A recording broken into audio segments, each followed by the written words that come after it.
I've come to the Burton Mere Wetlands Nature Reserve and looking to photograph some of the wildlife here, predominantly some of the birds. And I have with me the Pentax P50.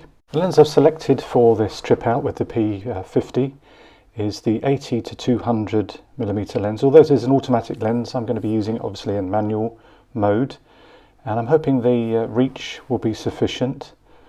And I'm going to also put the camera in program action mode, because the camera will then choose the highest possible shutter, which is what I want for this particular type of photography. I want to try and capture the animals in flight. Now the only problem is I don't know what aperture, because when you look through the viewfinder you only get shutter speeds, so very little room for creativity in that sense.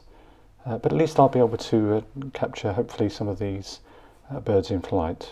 Let's see how we get on.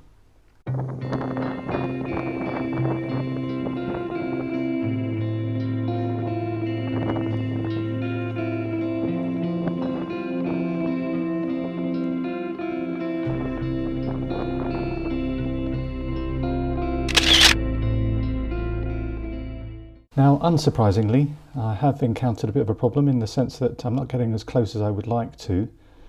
And so to remedy this problem, I have a 2x converter which I'm going to attach to the camera. It has contacts which will communicate all the relevant information to the camera so it can get the correct exposure. But the problem is, of course, the Kentmere, Kentmere 400, which is rated at 200, well, that will limit down the shutter speeds, and I suspect that may not be quite fast enough. So let's see how we get on. It's certainly going to be maybe a learning curve for me to see how this camera performs and how the film performs as well.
Time to review the images. I've culled through some of the images already, particularly those that are blurred.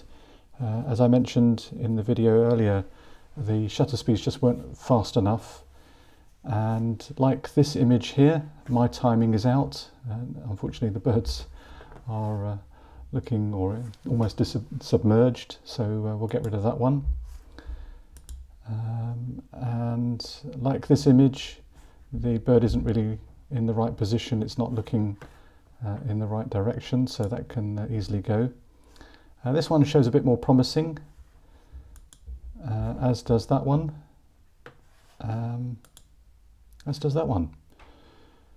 So, oops, there we go. I don't think that one's really, the birds again are in the wrong orientation, if you like. This one possibly, or this one.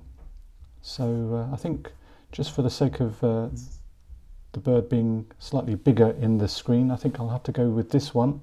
Again, it's not a stellar image, but I do like the reflection. And I think I will have to crop the image, so that will mean I will have to enlarge the image in the darkroom, something like maybe that, to get rid of some of this wasted space. In fact, it will probably be a bit like that, won't it, because of the ratio, the 8:10. So I'm aiming for something like that. And also it gives me an opportunity to try and enlarge the image as well. So this could be quite an interesting little project. So let's go into the darkroom. Here we have my test strip, which goes from 10 seconds through to 1 minute in 10-second increments. And you may not be able to see, but there's 10 seconds, 20, 30, 40, 50, 60. And it's around about the 60, although unfortunately it hasn't got, it's the water around the duck that I'm looking at, but I do like the level of detail there.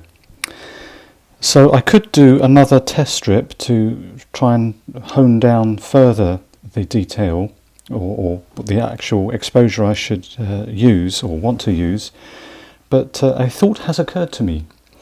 What I think I'd like to try on this particular image, because it's not a spectacular stellar image, what I would like to try is maybe a little technique here, that the water looks quite dark here, more than I would perhaps like it to be. So I'm wondering whether to try a little experiment to leave or expose the image perhaps longer than it should be, but then try and compensate for that, if you like, overexposure by giving it less development.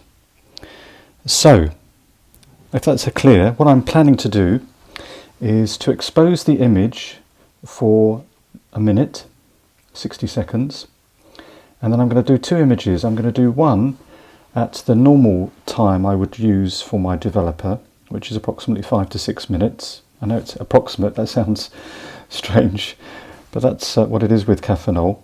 And then what I'm going to do is do another image, again the same 60 seconds, but I'm going to leave it in the developer for half of that development time, so around about 3 minutes. And by doing that, I want to see what sort of impact that has on the image, and perhaps also to see the flexibility that perhaps I have when it comes to developing an image, that I can, if you like, effectively overexpose it, but then I can compensate for that with the change in developing times. So obviously you have to eyeball it, and in the darkroom that can be a problem, because obviously you've got a red light, so you can't see all the detail. So there's an element of guesswork stroke experience, and that's what I'm trying to achieve with this particular project. So in summary, two images. I'm going to use 60 seconds for both of them, and there is a filter factor of 4 for both images. f11 is the aperture, and then I'm going to develop one of the images for the usual 5 to 6 minutes. 6 minutes, let's say 6 minutes, be specific. And then I'm going to do another same image, the same exposure, but I'm going to develop it in the Caffeinol for half of that time, so 3 minutes. And let's see how we get on.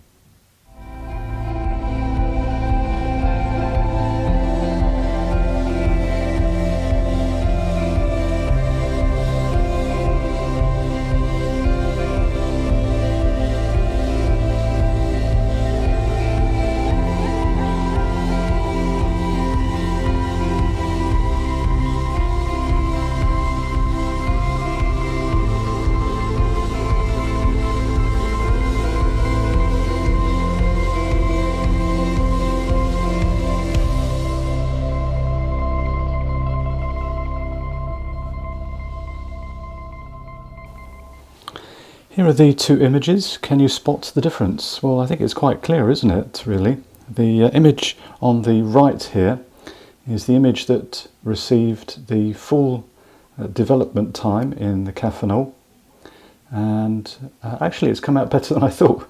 Well, it is still a little bit darker than I would like it to have been, but it's not actually as far off as I thought it was. And then on the left hand side we have the same settings, but the only difference is that the print received half of the development time in the Caffeinol. And it's very clear that yes, there is definitely a difference. So the point that comes from this experiment really is that I can achieve a little bit of flexibility in my development here, that when an image perhaps is darker, or has been exposed slightly more time, if you like, in the darkroom, that is, then I can actually compensate when I'm in the development stage of the process. So I find that very interesting, and hopefully that will go in the book of experiences. And so now I have 2 reference shots here, if you like, as well, that I can use. Half of the development time on the left, the full development time on the right. So I hope that's been of interest to you. It certainly has been for me, and we'll see you next time.